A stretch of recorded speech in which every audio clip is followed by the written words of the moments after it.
Yeah, I'll react to that. Sure.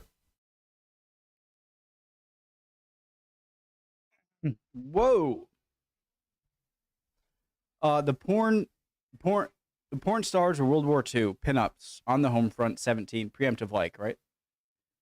World War II, great channel, and their affiliate channels. Um, Time Goes History, I think. World or the Great War. Anyways, okay. Fighting for sex on the Homefront, World War II. Sex. It's a weird word too. Sex. Weird word. Okay, let's go. Some GIs are locked in a firefight with a section of Japanese soldiers somewhere in the South Pacific. One American soldier is hit. His comrades hear him say, "Goodbye, darling," as he falls to the ground. After they've pushed the enemy back, they rush to where the boy fell, only to find him dead. But they notice something in his hands. Upon prying his fingers open, they discover he was clutching a picture of Hollywood star Betty Grable as he lay dying. In his final moments, a soldier wanted to think of a celebrity he had likely never met. Why? Let's find out.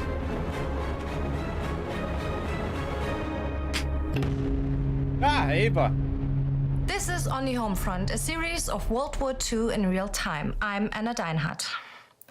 That was a true story, or at least it was reported as true by Modern Screen magazine in October 1943. And it's not difficult to believe. Women are one of the biggest motivators for men to fight and maybe die for their country. This is obvious as soon as America joins the war. Jean Ruth started broadcasting her own radio show only a couple of months before Pearl Harbor. By January 1942, Time magazine had this to say about it. After many pretty girls to whom the army looks for the joys of life, few have merited as much mass devotion as a cheerful, blue-eyed little number known as Beverly on Denver station KFEL. She is directly responsible for the fact that 28,000 army men at Fort Logan and 3 other army posts get up willingly before sunrise. Jean, or Beverly, moved to Los Angeles later in the year to record with CBS. By now, in late 1943, her voice is being sent out across the world by Armed Forces Radio. Her warmth no doubt gives servicemen the emotional gratification they are so missing. But there are other women, or rather depictions of them. Pursuit type. I must learn where to draw the line. Pun. A run on sugar. They get increasingly more. Which provide men with another kind of gratification. The sexual kind. And for this, Esquire magazine is at their service. Founded in 1933, it has quickly grown from a men's fashion magazine into an all-round cultural tastemaker. But it is also known for its girly cartoons featuring glamorous women drawn in suggestive poses and even various stages of undress. Since 1940, the featured lady has usually been one of the Varga girls. These are drawn by Peruvian-born Alberto Vargas. Oh my god, for a split second, I thought that was Walt Disney. Like, for a millisecond, I thought that was Walt Disney. I was like, no way. Girls. These are drawn by Peruvian-born Alberto Vargas. Esquire probably decided to drop the S in his credits to distance himself from Getulio Vargas, Brazil's fascist-leaning president. Varga girls are drawn to be unashamedly exhibitionist, impossibly proportioned, and I would like to know the history, because like there's shows about it, like Nazi hunting in South America or something like that, or like Brazilian forests, World War II fortress ? And it's interesting, but I want to. So there was a lot of fascism in South America in the 1930s. There's a lot of fascism a lot of places. But South America is just it's a continent that feels even. I want to learn about the history there and how that caught hold. faultless as a classic marble statue. And even before the war, they were promoting patriotic ideals. After America entered the conflict, nearly every gatefold and special calendar addresses the conflict in some way. Though marketed towards men, Esquire also has a large female readership, and some of the cartoons work as both eye candy and calls to service. The mix makes them even more popular among servicemen. Where's your hand? Okay, easy there. He's got good taste, though. Oh. Jeez. Men who love decorating the barracks and foxholes with the sultry women. The demand from the military is so great that Esquire has started shipping to bases all across the world, free of charge and with no advertisement. 9 million copies of the magazines will be issued in this way. GIs write to Esquire telling of all the different places in the world a Varga girl is hanging and how they are often next to pictures of Mom, Pop, and FDR. One posted Might want to separate them a little. Sorry. photo shows Marines huddled around an Esquire centerfold as their landing craft approaches the burning island of Taraba. Where's your right hand, sir? All right, sorry. That's my last masturbation joke. Esquire centerfold as their landing craft approaches the burning island of Taraba. Varga girls and other pinups also accompany pilots up into the skies. Servicemen paint them onto plane noses and christen them with names such as Dynamite, Eager Beaver, and Booby Trap. The power She said of dynamite, like dynamite. She said it like the that sitcom guy in the 70s. Dynamite. Sorry. Dynamite, Eager Beaver, and Booby Trap. The power of Varga girls in boosting morale leads one comedian to joke. Our American troops are ready to fight at the drop of an Esquire. Bob Hope. Of course, not everyone Jesus Christ, how old is Bob Hope? I have to type super fast so you guys don't see the weird stuff I look up. 1903. He lived to 100.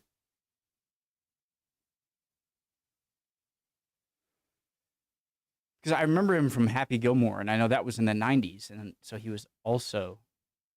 Man, so he was famous for a long time. Okay, sorry. Oh, shoot. Where is it now? I'm never going to find it. Oh, thank God. Okay, it's right here. Let me move it here. is drop of an Esquire. Of course, not everyone is happy with the popularity of Varga girls. Postmaster General Frank C. Walker has been especially annoyed that his post office is used to circulate such material. In October 1943, he... Why can't you be happy that you're... I get it, okay? But at the same time, shouldn't you look past that and see the obvious need for the soldiers that are fighting when you're not, and see how this could help? Okay, dude. Is used to circulate such material. In October 1943, he revoked Esquire's second-class mailing privileges because of the obscene, lewd, and lascivious character. Mailing at first-class rates would cost the magazine hundreds of thousands of dollars a year. So they have challenged the decision to a post office. They brought 38 nationally known educators, scientists, and activists before the post office hearing board to prove its content is not indecent. The board has actually sided with Esquire, but what does indecent mean? Like no nipple? Postmaster Walker is going ahead with the revocation anyway. The case will bounce around the courts for the rest of the war. Along the way, Esquire will pick up the support of the ACLU and most major national newspapers. And the men bitterly defend their right to pin ups as well. As one group of GIs will write to Yank magazine in 1944, maybe if some of those Yank magazine? Okay, sorry. Well named. Will write to Yank magazine in 1944. Oh, Yank. Maybe if some... Like a Yankee. Jesus. Group of GIs will write to Yank magazine in 1944, maybe if some of those panty waists had to be stuck out someplace where there are no white women and few native women for a year and a half, as we were, they would appreciate even a picture of our gals back home. The American military is also quite happy for its servicemen to fulfill their urges. Doing so not only maintains their virility, but is also a handy way of countering venereal diseases and homosexuality spreading through the ranks. A manual published by the National Research Council titled Psychology for the Fighting Man explains further. Though a more active and willed expression of sex, it is still a substitute when a man relieves his sexual tension by himself. Hey, you're recording him? Jesus. Okay. To do this is not abnormal or physically harmful if it is only resorted to as a temporary outlet, and if the man does not feel guilty or worried about it. A song from servicemen.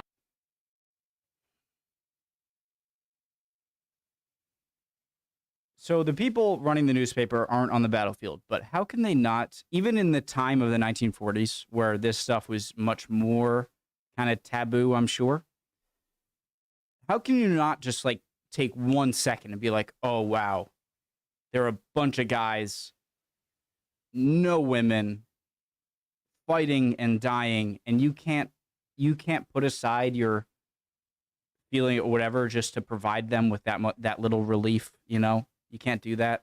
That's kind of annoying. Men in the Pacific puts the about it.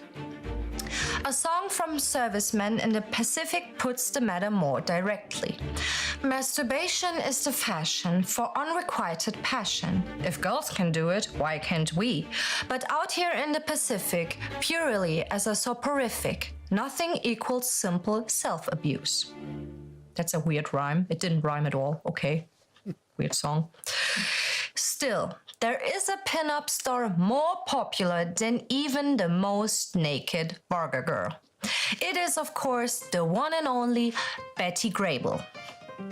She has performed professionally since she was just 13. At 26, she is now one of Hollywood's biggest stars and has a carefully cultivated image of all-American wholesomeness. She is the girl next door all the boys want to marry. Betty is already doing her part for the war effort. The United Services Organization is a government-backed civilian association whose main task is boosting servicemen morale. Grable performs regularly at the USO's Hollywood Canteen, a club set up for men about to head off to war. She also goes on nationwide tours to perform in the famous USO camp shows. She is often joined by other leading beauties such as Rita Hayworth and Irene Manning. Rita Hayworth. Beautiful. Like most stars, their images such as Rita Hayworth and Irene Manning. Like most stars, their images become some of the pin-ups accompanying men to war. Some come from magazines or publicity shoots, but others are specifically shaped for morale-boosting purposes and even commissioned by the US government. But it's the pin-up... Can we talk about the psychology of this, okay? So there's the obvious sexual aspect of it, okay? Obviously, like, and so that's like the first thing you think of. Oh, God, they need to release some tension. But why does this affect men or war? I'm going too deep into some kind of... Why does this... okay. Maybe at the end I'll talk about it, but... purposes and even commissioned by the US government. But it's the pin-up starring Betty Grable the boys love the most. Shot this year, it comes from a publicity shoot from her latest film, Sweet Rosie O'Grady. Dressed in a white bathing suit and looking coyly over her shoulder, Betty and her legs are on full display. It may not be as explicit as the Varga girls or even the pinups from other stars like Rita Hayworth, but it is an instant success. 20th Century Fox will claim to have sent 5 million copies of it out to servicemen by the war's end. Its relative modesty is actually the key to its success. Life magazine has published an article, Betty Grable's Legs, which analyzes the matter. They are the great average American legs. Straight, perfectly rounded and shaped, but withal judged by the same standards as millions of others. Betty is the beautiful girl who could be your sweetheart back at home. It's more than just sex, as one veteran will later tell her. There we were, out in those damn dirty trenches. Machine guns firing, bombs dropping all around us. We would be exhausted, frightened, confused, and sometimes hopeless about our situation. When suddenly, someone would pull your picture out of his wallet. Or we'd see a decal of you on a plane, and then we'd know what we were fighting for. She represents the American way of life, waiting for the men once they have fought to defend it. She is the symbol of the American girlfriend or wife. She will even symbolize motherhood when she gives birth to her first daughter in 1944. This symbolism is even more potent for the men fighting far away from what they consider civilization. Many soldiers don't consider native women worth their attention.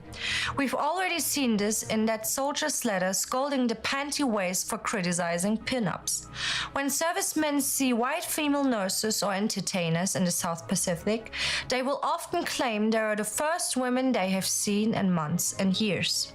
Time magazine will note how Grable's popularity increases in direct ratio to soldiers' remoteness from civilization. On Interesting. the topic of race, like many things in America, pinups are segregated by skin color.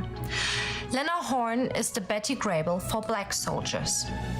But pinups don't just feature the stars of the age. Real wives and girlfriends sometimes make their own.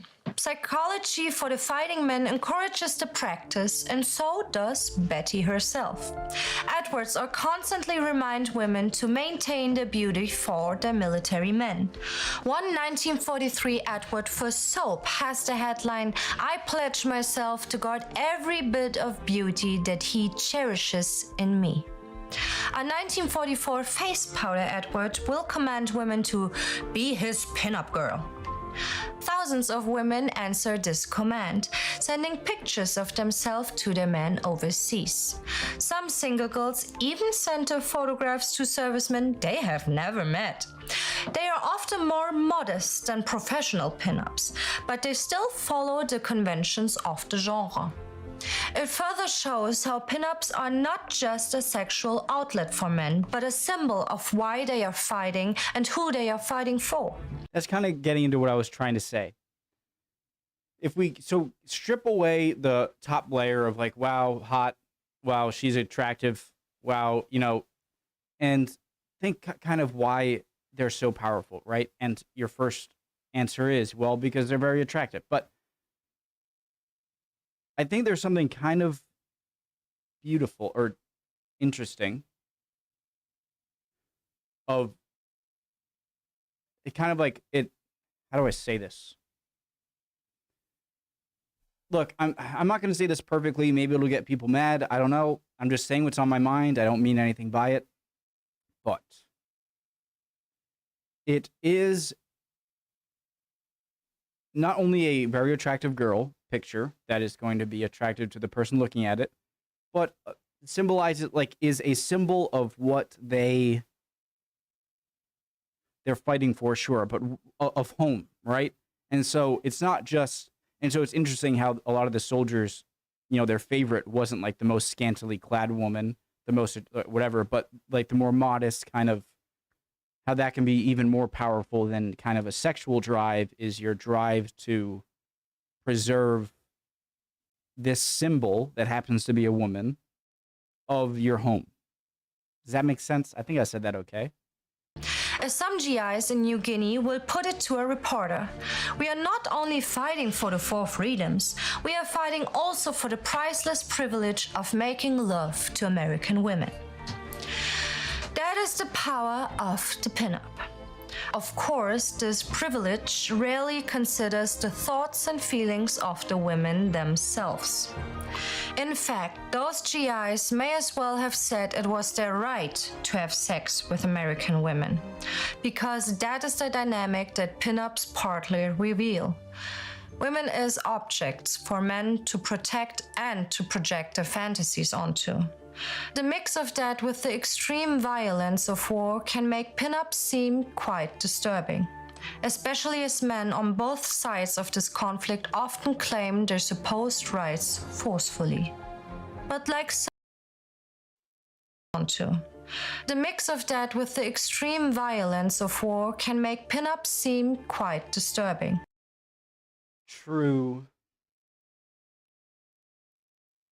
I mean, that's true. That like they're kind of, stripped down to their, bare. They're soldiers, right, that are fighting, and they're in gruesome. So this is regardless of the good effect that it can have, right? I can point this out without saying the badness of the goodness about that, right? So when you're over there and you're a soldier and you're seeing the most horrific stuff ever, to also have that female, the woman sexual image, right, can maybe make it seem almost too primitive or too especially as men on both sides of this conflict often claim their supposed rights forcefully. But like so many items of pop culture, there is a lot you can say about the pinup girl. Because while she might represent an objectification of women, she will also play some part in providing women with a language to understand their sexuality and their control over it. It is a different history to this episode, but it will come in handy once the sexual revolution arrives. Maybe it's a history I'll tell you about one day. Women play a pretty big role in the American war effort. To learn more about this, you can watch my previous video on Rosie the Riveter. Click on the link popping up right now. Don't forget to like, subscribe, and ring that bell. To join the Time Ghost Army, leave a comment below, all that good stuff. Thank you for listening. She was good. Yeah, very interesting video. It really was. Cool. All right. I reacted. It was a good video, and I'm ready for the next one. All right. I kind of said everything I had to say within the video. I really have no more thoughts. It was an interesting video. I kind of paused when I had a thought. And I'd still love to see your guys' comments. Hope you learned something or can teach me something down there. Love to see you on the Discord if you'd like to. And I'll see you guys next time. All right. Bye.